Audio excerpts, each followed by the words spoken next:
Art and architecture में functionality और material के बाद जो आखिरी बात होती है वो ये होती है कि आखिर आर्टिस्ट कहना क्या चाहता है। Art is a subjective response to our surroundings.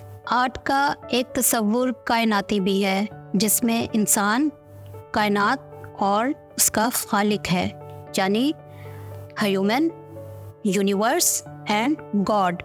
अब आर्ट चाहे क्लासिकल हो या आज का मॉडर्न आर्ट हो, एक्सप्रेशन ऑफ कॉस्मोस अधूरा है। जब साइंटिफिक रेवोल्यूशन शुरू हुआ तो उसके नतीजे में फिलोसफिकल मटेरियलिज्म वजूद में आया, जो ये है कि जो दिखता है वही हकीकत है, जिसे हम नाप सकते हैं, देख सकते हैं, यानी अनकनेक्टेड टू द गॉड।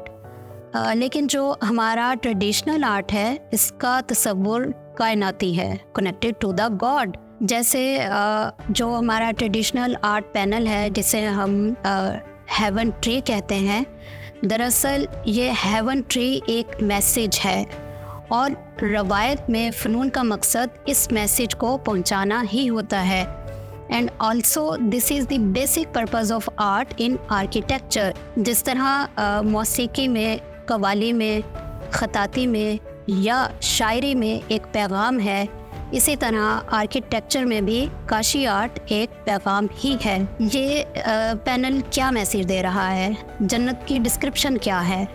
जन्नत को कुरान ने गार्डन से तशबीह किया है, यानी फल, फूल, परिंदे, दरख्त। So you can find fruits, plants, flowers in this panel. तो ये पैनल जो है ये जन्नत के बाग की मंजरकशी है। ये बाग बहुत घना है, इस जन्नत के बाग में बहुत बड़ा गुलदस्ता है और हर टहनी इस गुलदस्ते में से निकलती है। ये वो नूरे हदायत का गुलदस्ता है जिससे निकली हर शाख जन्नत का एक बाग बनाती है। ये गुलाब का फूल है और इसी तरह सनफ्लावर जो है ये सूरज को सिंबलाइज करता है और जो लोटस है ये बुद्धिज़्म को सिंबलाइज करता है। हेवन ट्री में these branches are showing the outer layer or beauty of the heaven that is resembling with the universe.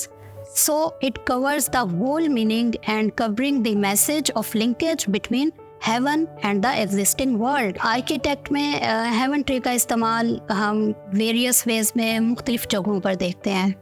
जैसे कि आप देख सकते हैं कि ये ईवान इकबाल लाहौर में ट्रेडिशनल काशी का एक पैनल है और ये हेवन ट्री की ही एक ब्रांच है। तो जिस तरह इंसान की ज़िंदगी के मुख्तलिफ अदवार होते हैं, बचपन, जवानी, लड़कपन और बुढ़ापा, इसी तरह ये फ्लावर्स और इनकी जो पेटल्स हैं ये भी इसी से रिजेंबल करती हैं। पहले एक छोटा पत्ता, फिर एक मैच्योर पत्ता और नन्ही कॉम्पल और फिर एक पूरा फूल। तो ये सब के सब नेचर को सिंबलाइज कर रहे हैं। ये मुल्तान वाबला टाउन फेज़ 1 का डोम है जो ऑयल पेंट में बनाया गया है और ये हेवन ट्री की एक ब्रांच है जो Multan chamber of commerce president office में बनाई गई है। और ये नवाब ऑफ बहावलपुर के महल में की गई काशी है। इसमें आप देख सकते हैं कि ये नेचुरल रोजेज़ जो हैं उसको सिंबलाइज कर रही है और अपना एक मैसेज देखने वाले को दे रही है। सो खूबसूरती और इंसान के शऊर के साथ साथ ये नक्काशी अब हमारे घरों का हिस्सा भी बन रही है।